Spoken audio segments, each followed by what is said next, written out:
The company that didn't see my team's worth couldn't figure out how to do our jobs when we left. I was an editor at a company that produced educational materials for finance-related designations. But the leaders knew jack poop about editing. They thought it was basically hitting spell check and walking away. My boss asked us what we did several times, and then he forgot each time. To make it worse, because they didn't have a great idea of what editors do, they had us do tasks not typically in an editor's job description: graphic designing, coding ebooks, project management. At one point a supervisor even asked me to look into creating contracts for something, despite me having no experience in legal matters. On top of that, toward the end, they wanted us to justify our roles by taking on even more tasks. They paid us not even the average wage for one of the many roles we filled, and they treated us like we were insignificant. We kept telling them we needed more staff, and they refused. By the end, even if they had hired more people, it wouldn't have mattered because they'd overloaded us so much we wouldn't have even had the time to train them.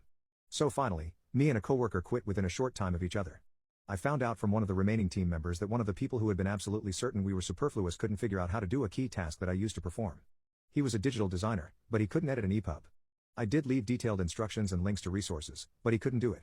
When another team member retired, the company axed the rest, and a few weeks later, the company wanted to know if I wanted to freelance with them because they had no one left who knew how to edit and produce a specific textbook. Rejecting their offer was very satisfying.